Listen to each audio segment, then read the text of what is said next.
Perkenalkan, nama saya Cahya Haji Nugraha, dan selamat datang di Campestan Talk episode 2.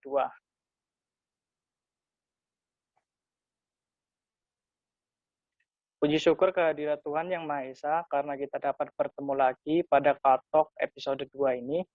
Untuk kesempatan kali ini, kita mengangkat topik mengenai beasiswa kita akan mengangkat topik yaitu mahasiswa tak jauh dari beasiswa. Untuk kali ini kita akan mengulik sedikit tentang beasiswa S2, yaitu Stunet dari pemerintah Belanda dan S1 Paragon. Luar biasa bukan? Tak kalah luar biasanya kita juga kedatangan narasumber yang luar biasa. Ada Bu Ledian, Ika, Harlian, SPI, MSc, PhD, selaku narasumber 1. Beliau merupakan penerima beasiswa S2 Stunet dan sekarang beliau merupakan dosen Fakultas Perikanan dan Ilmu Kelautan. Selamat siang, Bu. Bagaimana kabarnya, Ibu?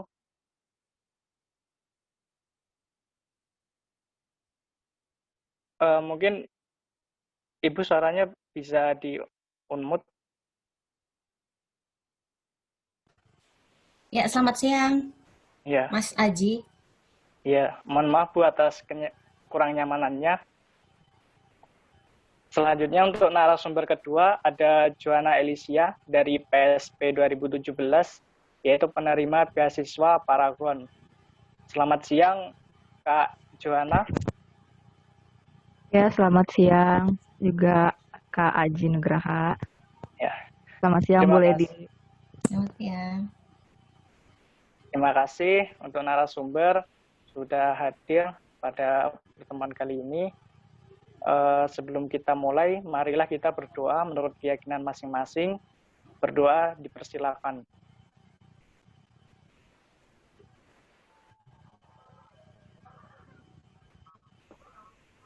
Berdoa tidak pernah selesai. Untuk acara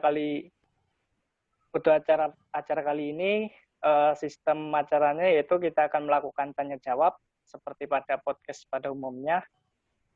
Nanti buat narasumber, pertanyaan dari moderator selanjutnya akan dijawab oleh narasumber 1, kemudian narasumber 2. Oke. Kemudian bisa dimulai untuk tanya jawab mengenai beasiswa. Pertanyaan pertama, bagaimana awalnya mendaftar beasiswa dan motivasi apa yang dimiliki? Mungkin Bu Ledi bisa mengasih jawabannya.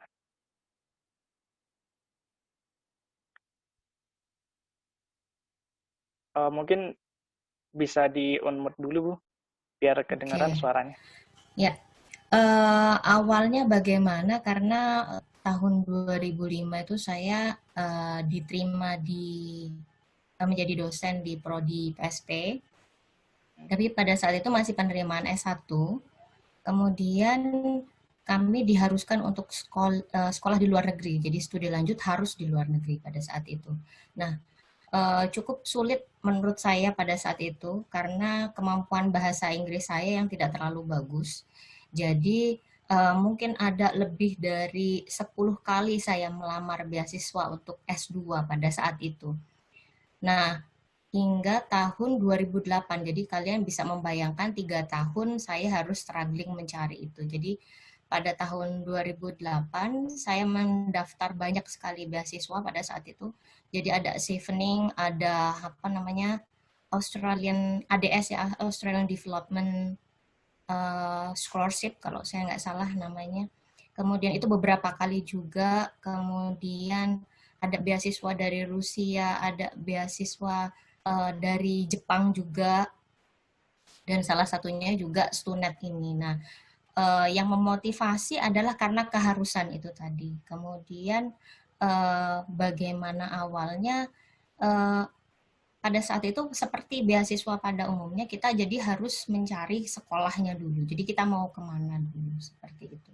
Nah, pada saat itu saya tentukan bidang studi atau interest, minat yang saya inginkan, kemudian saya baru cari di mana ada minat itu gitu. Jadi saya cari, kebetulan ada di beberapa negara, saya kontak profesornya dan setelah itu baru mendaftar aplikasi beasiswanya seperti itu.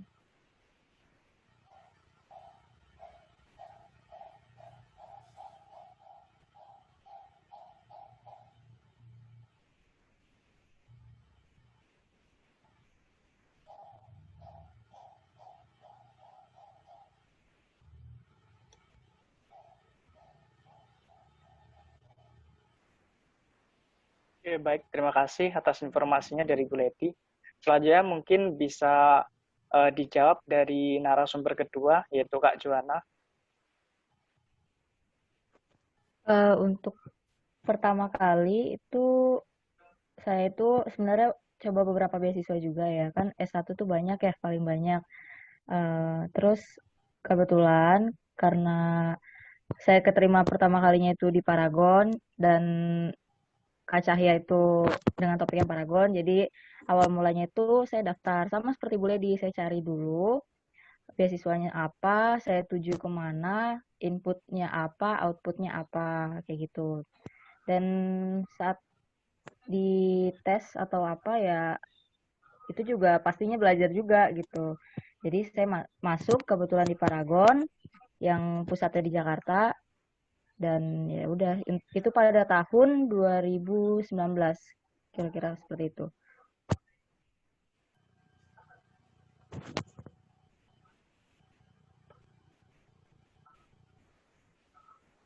Oke, terima kasih atas jawabannya dari narasumber kedua.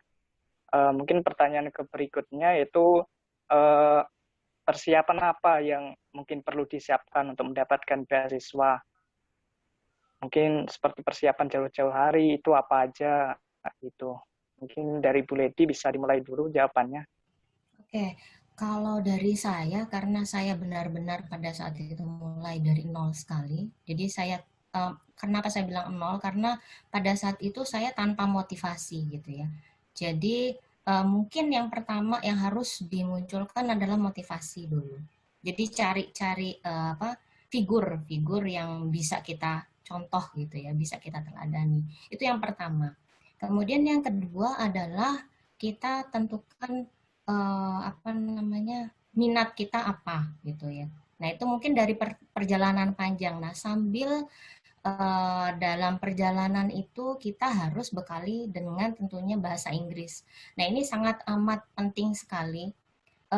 Kalau saya pada saat itu kayaknya mulainya terlambat karena harus, jadi akhirnya terpaksa gitu ya. Jadi terpaksa melakukannya. Tapi kalau misalnya di usia-usia seperti kalian, saya yakin sekali itu banyak banyak yang bisa kita lakukan untuk mempelajari bahasa. Jadi misalnya dari habit kita, misalnya dari kebiasaan mendengarkan berita atau apa sih lagu atau hal-hal yang fun, misalnya film seperti itu dengan berbahasa Inggris, atau bisa juga dimulai dengan komunikasi dengan teman-teman. Jadi sama-sama ngomong aja bahasa Inggris. Jadi tidak perlu malu atau apa ya dikatain orang, tapi lakukan saja seperti itu. Jadi ini jadikan ini menjadi suatu kebiasaan. Menurut saya sih itu sih yang bisa kita lakukan dari sekarang. Oh ya, saya tuh sebenarnya juga mau berbagi tentang karena saya untuk S3 itu dapat beasiswa LPDP dan LPDP juga siapkan beasiswa master. Sepertinya yang bisa kalian lakukan dari sekarang adalah memperbanyak kegiatan. Jadi melibatkan diri ke berbagai kegiatan, karena kalau untuk beasiswa LPDP tidak hanya dari kemampuan bahasa saja atau dari IPK saja yang dilihat, tapi juga kemampuan kita untuk melebur ke masyarakat atau terjun ke berbagai kegiatan semacam itu sih yang bisa saya yang bisa saya bayangkan. Seharusnya saya mulai dari awal gitu.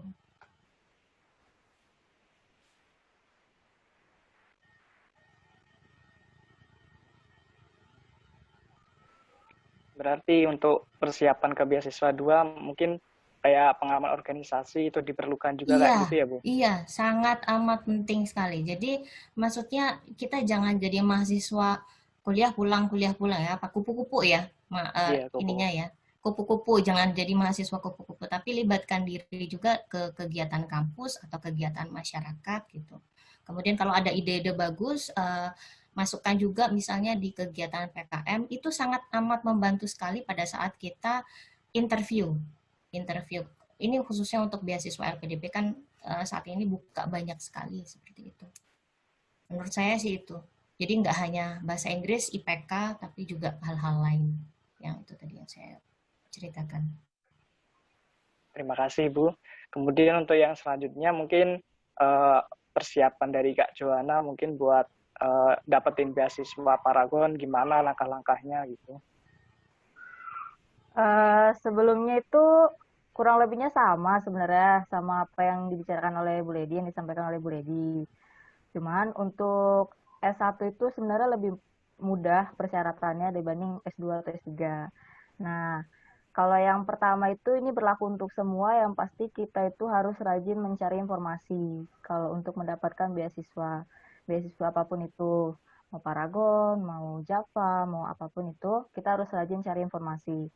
Yang kedua, kita harus perbanyak pertemanan kita, karena untuk S1 biasanya kita dapat informasi juga dari teman. Kamu daftar ya ini, kamu daftar ya ini gitu. Nah, baru kita lihat juga nih, kalau kita mau daftar beasiswa, kita yang pertama niat. Niat itu kita mau daftar kemana? Satu, kita tahu nih perusahaan atau target yang kita tuju itu beasiswa apa. Kita tahu seluk-beluknya seperti apa dan segala macamnya. Lalu dari niat itu kita muncul, gimana caranya supaya IPK kita juga bagus, kayak gitu. Jadi kalau udah 2 poin itu tuh menurut saya juga sebenarnya udah jadi dasar, udah jadi fondasi buat mendaftar beasiswa, atau kita bisa bilang tuh apply beasiswa kayak gitu kan ya. Nah, baru di situ nanti ketika kita sudah apply, kita juga belajar gimana sih caranya kalau misalnya kan pasti mereka ada lakukan tes ya, entah tes secara tertulis atau biasanya wawancara. Nah, gimana sih caranya itu biar kita itu bisa sih melakukan tes tertulis. Nah, kita belajar dari buku-buku atau dari sekarang kan ada lebih canggih dari Google ya, bisa kita googling gimana sih tes-tes psikologi, tes-tes apa kayak gitu kan. Apalagi kalau misalnya target kita kayak aku sendiri itu targetnya itu Paragon, perusahaan swasta, dan itu tuh kemarin itu kebetulan mereka itu melakukan tes itu psikologis dengan wawancara. Nah, baru untuk dari tes by tes itu kita lolos, nah barulah kita ke wawancara. Itu juga ada tips and triknya, jadi kita itu nggak boleh gugup, ya pede aja gitu, apa yang sudah kita pelajarin, kita sudah kenali perusahaan apa yang kita tuju atau beasiswa apa yang kita tuju, baru kita menjawab itu dengan rileks, dengan santai, pokoknya pede, tapi jangan kepedean juga. Nah, di situ. Dan di atas itu semua, kita juga tidak lupa berdoa sama Tuhan Yang Maha Esa. Kayak gitu ya, kalau dari aku.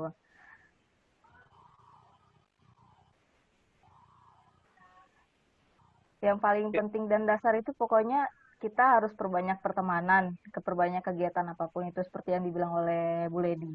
Seperti itu. Terima kasih untuk Kak Joanna. Apakah mungkin kira-kira buat daftar S1 itu wawancaranya nanti dalam bentuk bahasa Inggris atau memang bahasa Indonesia gitu aja? Kalau wawancara, ini balik lagi tergantung apa yang kita tuju.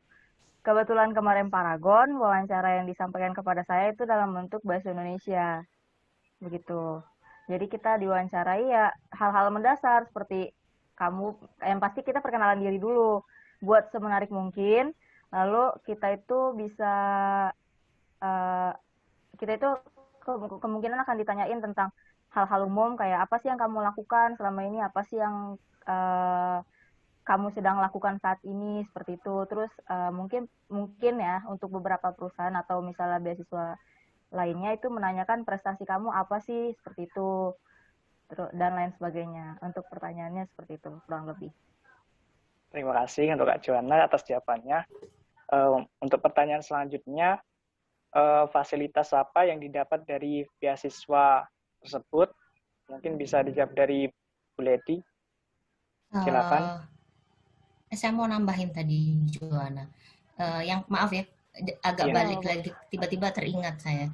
Jadi kalau saya sebelum interview, karena sudah dari waktu S1 ke S2 itu beratnya luar biasa, kan ada saya tadi bilang 10 lebih beasiswa.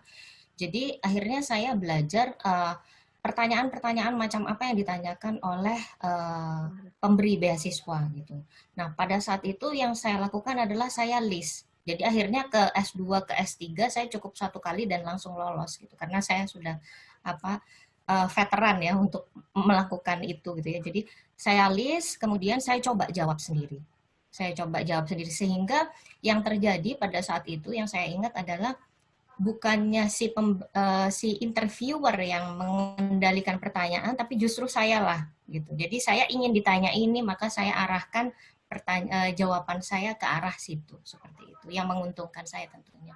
Nah, kalau tadi pertanyaan Mas Aji tentang fasilitas, untuk yang Stunet itu pada saat itu insurance asuransi, kemudian beasiswa untuk sekolahnya pasti. Jadi itu full semuanya, biaya hidup juga. Yang jelas saya nggak bayar apa-apa, saya tidak menyiapkan apa-apa, semuanya sudah diurusi oleh pemerintah Belanda. Jadi saya hanya mengirimkan paspor saya ke kedutaan besar Belanda, dan setelah itu semuanya sudah tinggal berangkat saja.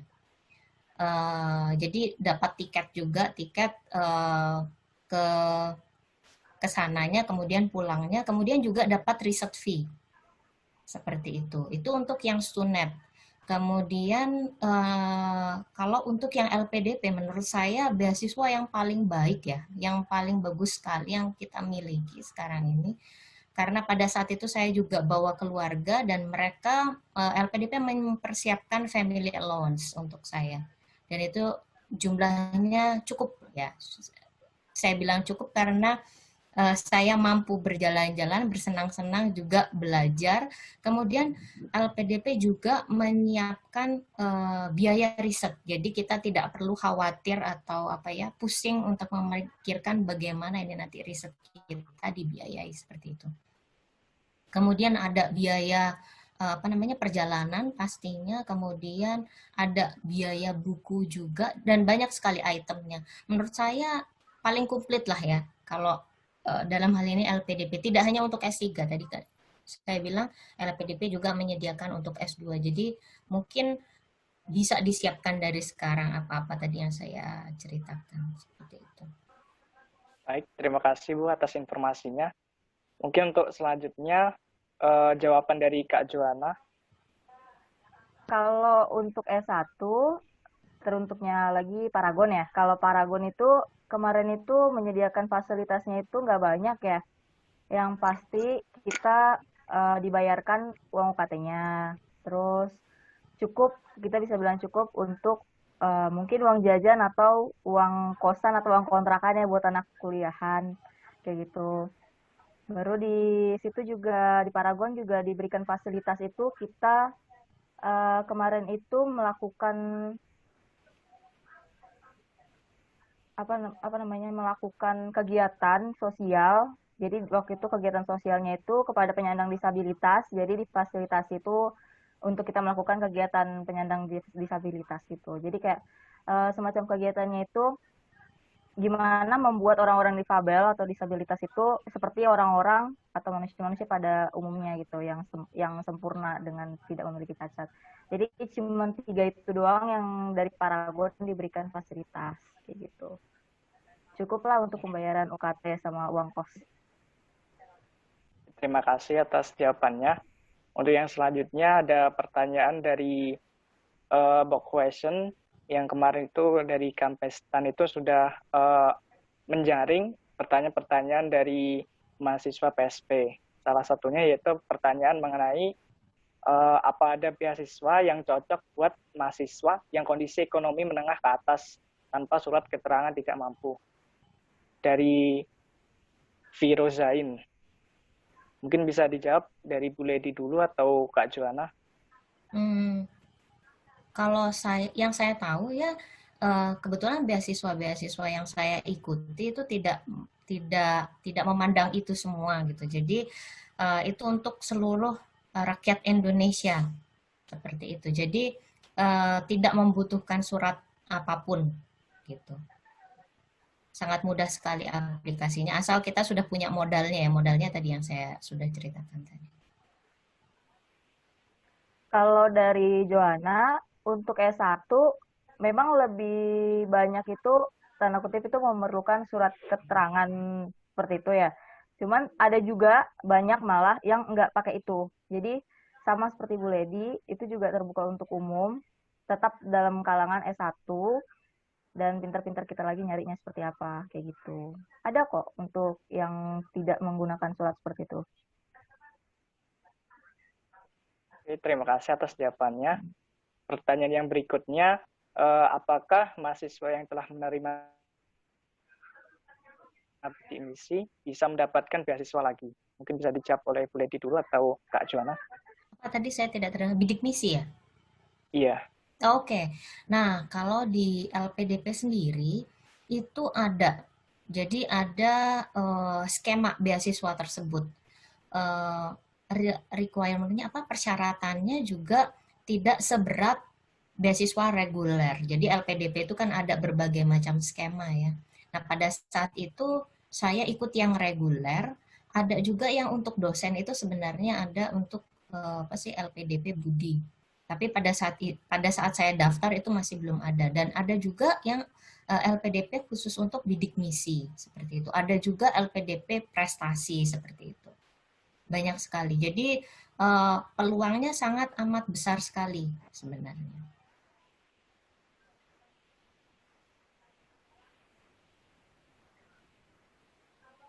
Mungkin dari Kak Joanna ada tambahan atau gimana? Kalau khusus S1 di UB, yang saya tahu itu kalau kita sudah menerima satu beasiswa tidak boleh menerima beasiswa lainnya, karena itu sudah terdaftar gitu kan. Apalagi bidik misi itu pemerintah yang memberikan, dan biasanya kalau sudah pemerintah yang memberikan itu diakui oleh UB, dan kalau sudah namanya tercantum itu tidak bisa untuk apply atau daftar beasiswa lainnya kayak gitu. Baik, terima kasih atas jawabannya. Mungkin ini pertanyaan terakhir buat kedua narasumber, yaitu mungkin apakah semua mahasiswa itu berpeluang mendapatkan beasiswa tersebut? Oke, sangat ya, sangat amat berpeluang. Maksud saya begini, saya aja waktu itu mulainya itu agak telat gitu loh. Saya aja bisa sampai pada posisi ini. Apalagi kalau kita memupuk mimpi itu dari jauh-jauh sebelumnya, misalnya seumur kalian gitu ya. Saya yakin posisinya nanti malah lebih tinggi lagi daripada saya itu. Jadi saya mikirnya seperti itu. Starting point saya tidak terlalu bagus menurut saya, tapi saya ada di sini gitu loh. Apalagi kalau seperti kalian. Jadi mulailah, kalau menurut saya mulailah mimpi itu dari sekarang gitu. Jadi nggak ada kata terlambat untuk bermimpi, kemudian segera wujudkan. Jadi jangan kelamaan tidurnya gitu ya. Segera wujudkan, lakukan apa-apa saja yang kira-kira dibutuhkan. Nah itu tadi yang saya tertarik sama Joanna tadi ya. Apa namanya, perbanyak link, perbanyak jejaring gitu ya. Jadi sebenarnya peluang itu banyak, cuman kadang-kadang kita nggak tahu itu di mana gitu. Itu permasalahannya. Jadi eh, belum nggak ada kata terlambat untuk segera memulai. Itu sih yang bisa saya katakan. Baik, terima kasih atas jawabannya dari Bu Ledi. Mungkin dari Kak Joanna ada tambahan? Kalau dari saya sama seperti Bu Ledi, itu untuk semua mahasiswa itu bisa, asal ada kemauan, ada niatan, rajin itu bisa. Tapi terkhusus S1 kita lihat lagi beasiswanya itu untuk semester berapa, karena yang saya tahu itu mereka ada klaster-klasternya. Jadi dibutuhkan untuk mahasiswa semester berapa, dibutuhkan untuk mahasiswa semester berapa. Jadi harus benar-benar jeli untuk melihat seperti itu. Baik, terima kasih atas jawabannya Kak Joanna. Karena kita udah sampai ke penghujung acara, saya ucapkan terima kasih untuk kedua narasumber telah berbagi informasi dengan acara pada kita hari ini, yaitu acara Katok episode 2. Saya mohon maaf kalau ada kekurangan ataupun kesalahan di awal-awal acara. Saya ada sedikit pesan buat teman-teman sekalian. Sukses bukanlah kebetulan, ia terbentuk dari kerja keras, ketekunan, pembelajaran, pengorbanan, dan yang paling penting, cinta akan hal yang sedang atau ingin kamu lakukan. Terima kasih atas kedua narasumber pada siang hari ini. Semoga sukses selalu. Saya ucapkan terima kasih. Saya tutup. Wassalamualaikum warahmatullahi wabarakatuh. Waalaikumsalam. Waalaikumsalam warahmatullahi wabarakatuh.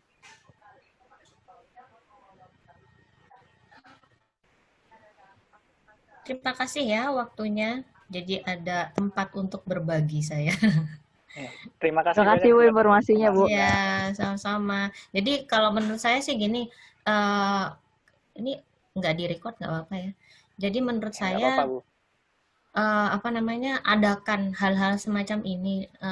Ada beberapa beasiswa. Jadi skema-skema beasiswa sebenarnya kalau kumpulkan aja dosen-dosen yang atau kakak-kakak penerima beasiswa sebelumnya gitu. Jadi dikumpulkan kemudian dibedah seperti ini. Jadi masing-masing nanti kan ada, misalnya ada berbagai macam beasiswa itu kan seperti kata Joanna tadi kan macam-macam mintanya gitu ya. Nah, kita bisa mulai persiapan ya kira-kira kalau ini apa gitu. Nah, yang waktu itu saya lakukan sebelum saya dapat beasiswa LPDP itu, saya malah hubungi reviewernya. Jadi saya hubungi reviewernya untuk minta tips-tips apa saja yang bisa kira-kira saya dapatkan gitu. Jadi dari situ. Jadi kayak misalnya trik-triknya apa aja gitu. Yang waktu itu saya lakukan adalah malah pada saat interview itu saya bawa seluruh dokumen yang saya punya gitu. Saya bawa seluruh dokumen yang saya punya, kemudian sehingga itu bukan apa-apa ya, meskipun nanti nggak kepake pun gitu ya. Tapi paling tidak itu menumbuhkan percaya diri saya pada saat jawab, jadi agak tenang gitu. Sementara kalau yang tidak menyiapkan diri pasti akan deg-degan. Sama sih sebenarnya awal-awal juga deg-degan, tapi kalau misalnya kita sudah persiapkan sebaik-baiknya, insya Allah sih enggak. Nah itu jadi bikinlah acara-acara semacam ini. Kalau sekarang kondisinya seperti ini malah lebih mudah. Banyak sekali alumni-alumni kita yang dulunya bidik misi malah dapatnya juga bidik misi pas di LPDP. Kalau nggak salah ada itu alumni ilmu kelautan kayaknya. Seperti itu. Jadi coba cari kakak-kakaknya yang dahulu atau dosen-dosen yang penerima beasiswa juga, kemudian dibedah seperti ini. Insya Allah bakal bagus sekali untuk mahasiswa, untuk menginspirasi mahasiswa-mahasiswa yang ingin gitu ya, menurut saya. Terima kasih Bu atas sarannya. Ya selamat ya Joanna. Apa Bu? Ya enggak, kan ini kalau starting point-nya udah dapet itu bakal terus-terusan itu bisa kepingin lagi gitu loh. Iya, amin Bu, lagi diusahain, insya Allah bisa dapat lah yang lebih baik. Iya. Bu, ini saya ada pertanyaan nih Bu, sebenarnya. Kemarin Ibu kan di Belanda ya Bu, Bu, S2 apa S3 ya Bu? Saya lupa. Kalau yang di Belanda itu S2. Nah, itu lama studinya berapa lama ya Bu? 2 tahun. 2 tahun. Jadi kalau di Belanda itu ada yang 1,5, ada yang 2 tahun. Kalian tahu Pak Fuad ya? Pak Fuad ini. Iya, Pak Fuad. Pak Fuad MAZ. Yang PSP kan Bu? Bukan, yang IKA. Yang IKA, yang dosen IKA. Pemetaan kalau nggak salah itu. Dosen ini unlimited ya? Zoom-nya? Ini Iya, Zoom-nya unlimited. Oke. Saya agak gimana gitu. Oke.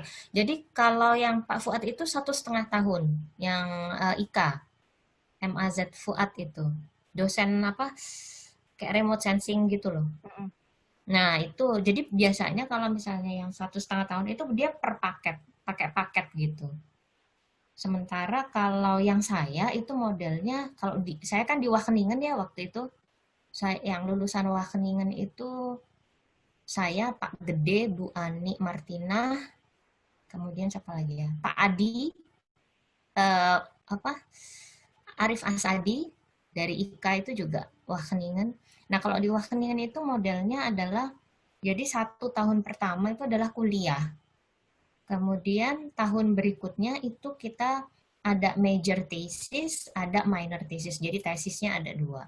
Nah, untuk minor thesis ini kita boleh milih mau minor thesis atau mau magang, internship. Nah, biasanya kalau dosen-dosen lebih milih minor thesis gitu biasanya. Tapi kalau kayak apa masih pada muda itu malah milih internship karena ada apa namanya pengalaman untuk bekerja di Belanda seperti itu. Gitu sih. 2 tahun dan pada saat itu ada juga yang misalnya tidak bisa menyelesaikan studi ya, misalnya pada tahun pertama itu masih ada keganjel gitu ya, akhirnya tahun kedua harus mengulang. Nah, sewaktu itu ada teman saya perpanjangan sampai 2,5, tapi itu sangat jarang sekali sih. Kalau Stunet biasanya langsung 2 tahun dan pendidikan di Belanda untuk master biasanya pada umumnya sih 2 tahun, kecuali untuk yaitu tadi yang saya bilang sistem paket itu biasanya mereka 1,5 tahun. Gitu. Berarti Mungkin kalau saya dia ingin lewat dari, nah gimana Cai? Iya, silakan. Gimana ingin Cai? tanya kalau ini apa? Mungkin beasiswanya kan agak terganjal tadi kan Bu. Kalau semisal lebih dari ketentuan itu, semisal 3 tahun lulusnya itu apa beasiswanya masih dapat? Nah ada lagi teman saya ya itu yang tapi bukan di Wageningen ya, tapi di universitas lain. Jadi sampai pada 2 tahun ternyata dia tidak bisa menyelesaikan. Jadi belum menyentuh tesis sama sekali, belum menyentuh apa namanya, belum ngerjain tesis sama sekali. Jadi dia sibuk mengulang 1 tahun pertama ini.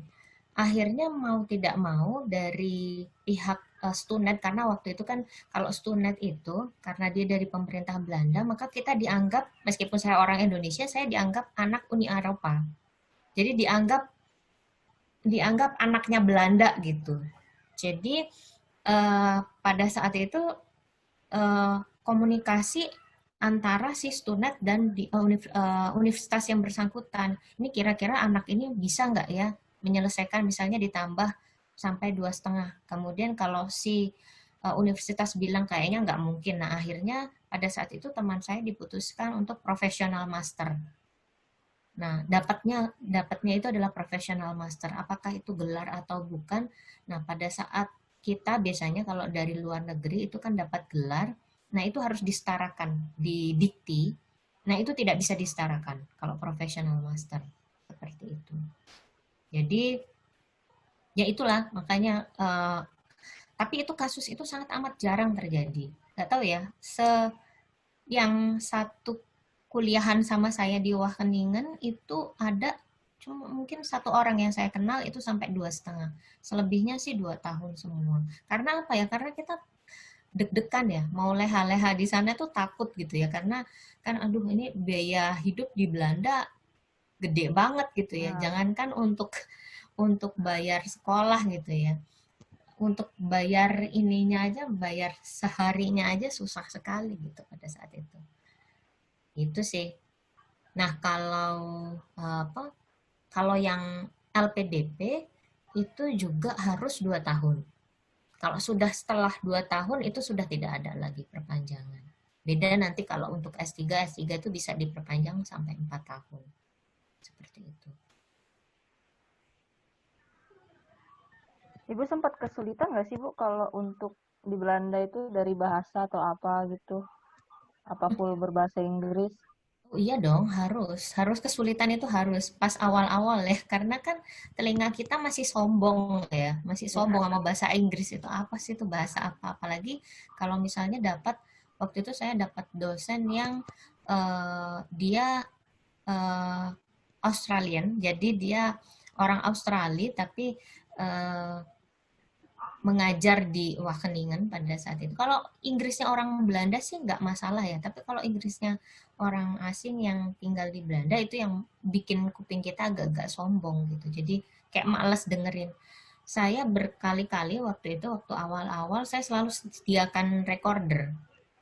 Karena saya ngerasa kok kayak nggak bisa ya menerima itu meskipun pada saat itu persyaratan bahasa Inggris sudah saya penuhi, tapi tetap saja untuk daily life itu kan susah ya. Itu sih kendala yang utama pada saat itu. Tapi setelah 1 bulan berlalu itu segalanya tiba-tiba enak aja sih kalau menurut saya gitu pada saat itu. Beda lagi kalau waktu di Jepang ya, karena kalau di Jepang kan nggak semua orang bisa bahasa Inggris, jadi mau tidak mau kita harus belajar bahasa Jepangnya juga.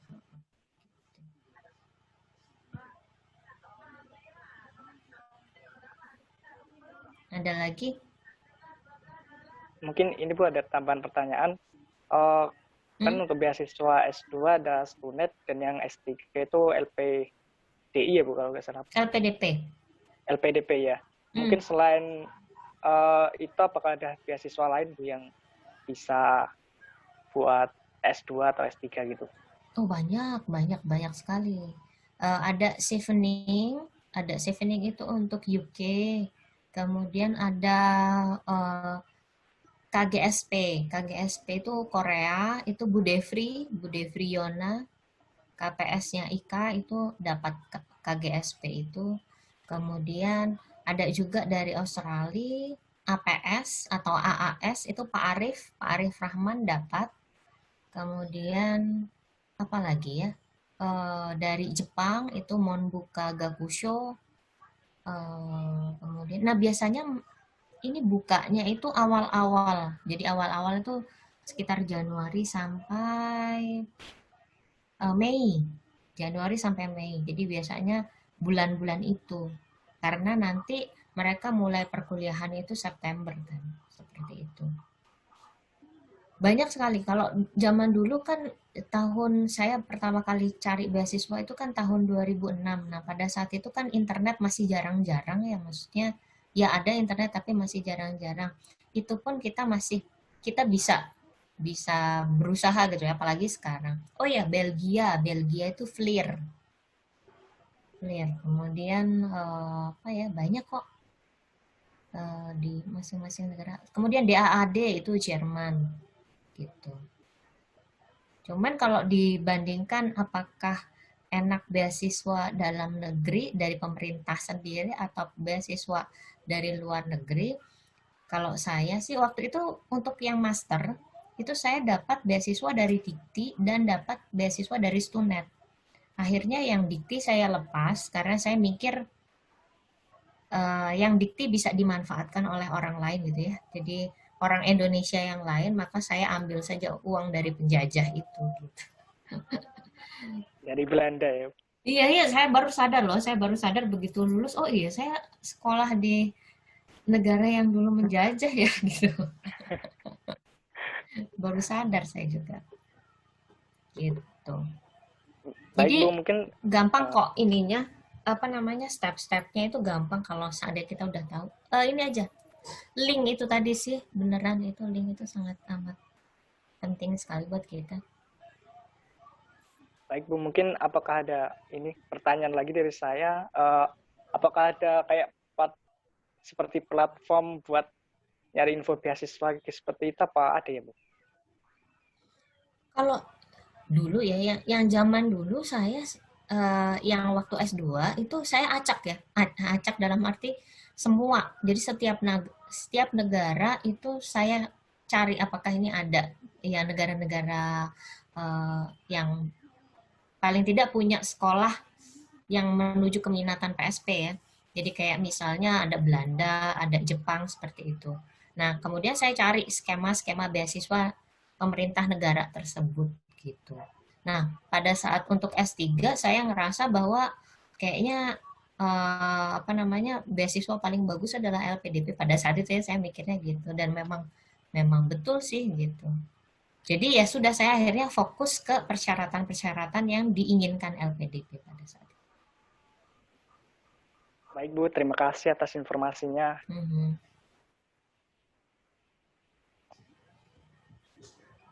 karena acara hari ini udah selesai, mungkin Ibu kalau ada kesibukan bisa meninggalkan dulu. Dipersilahkan.